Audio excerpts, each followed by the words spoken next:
Okay, a couple of students have asked me about using the equation editor when you're writing your lab report for me.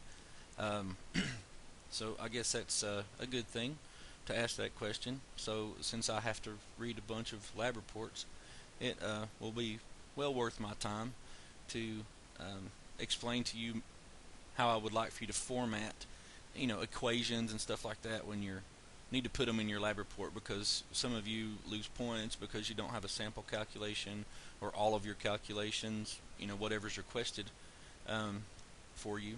So you can explain to the reader, kind of what went on and with the math, so if it's there's no math that you have to do in this class that's complex, um, but still you should take the time to, make it a neat part of your lab report.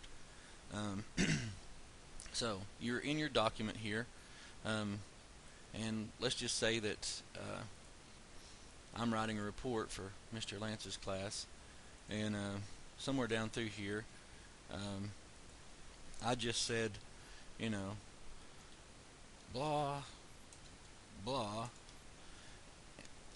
a sample calculation, um,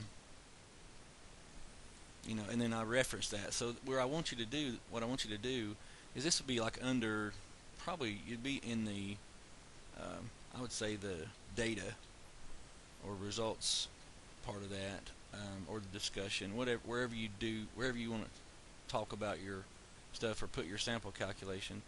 Um, so, but you would need to tell them, like what it is. So it's kind of part of your, say it was your, if it was your data or discussion, or wherever you were putting it. But you want to tell them blah blah a sample calculation of what. Make sure you tell them what it is, and then, um, and just depending on, how the paper that you're writing, would want you to format it. If you're doing a lab report for me, um, if it's just one calculation or one type of calculation, you can put it on the in the left margin, or you can put it in the center. I do not mind either way, but I'm going to put it in the center. And then you go to the Insert tab. When you do that, you'll notice that up in the right-hand corner up here, there's an equation box. So if I click that equation box, it's going to actually give me, right off the bat, a bunch of stuff here. And it's going to tell me to type the equation right here. And there are a lot of things that I can do right there. So let's see, like say in your first, this example, you can look at these symbols up here. Now a lot of them are going to be like what you would need pretty often. So this delta symbol, that might be one that you would need. So you could click the delta, and type a T for, say, temperature, and then space and equals, and that equals the final temperature. Now let me just show you real quick one way to do that. To do other things, you can go to this function up here that says script. This will, when you click that, it'll let you pick different types of scripts, and you ever might wonder, like, how do they make those element symbols with, the mass number and atomic number down there? That's one way to do it. But you can click this one, and it'll give you that little box below, like as a subscript, and I can type in a T for temperature, and then an F in that little box, and I can just right arrow over, and then put me back on line, and I can subtract sign there because final temperature minus, and then I can do the exact same thing and click the box, and this time I'll put T arrow over and a I, little lowercase I for initial. So so this might be, sample calculation for calculating the change in temperature for an exothermic reaction. Um, so then below that, you can right arrow over and then enter, and you can do the exact same thing.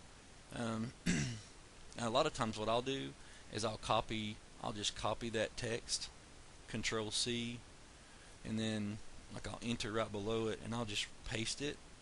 And now this time I'll put in numbers there. So delta T equals, and let's say the final temperature was 78.6.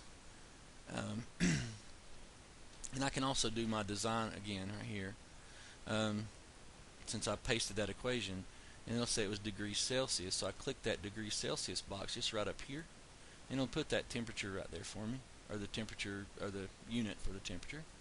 And let's say initially when it started out it was 21.2, again, degrees Celsius.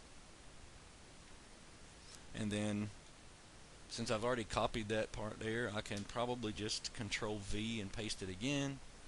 And when I do the subtraction, 78.6 right there minus 21.2, then you'll notice that you get 57.4 degrees Celsius. So because 6 minus 2 is 4, 8 minus 1 is 7, 7 minus 2 is 5. So you just type in right there 57.4 and go back to your design tab there and type in degrees Celsius. So now I just might make a note there that you know, that this increase in temperature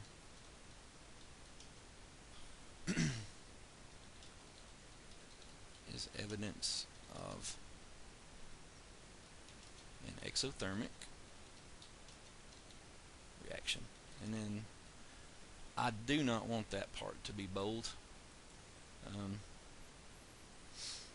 so I'll just unbold it, and I'll just make sure it's in the right font there, Times New Roman 12. So again, you just tell what the sample calculation is about, and and use that equation editor, and it will look pretty neat when you do that. So I hope that was helpful, and maybe it'll get you on your way to even neater lab reports.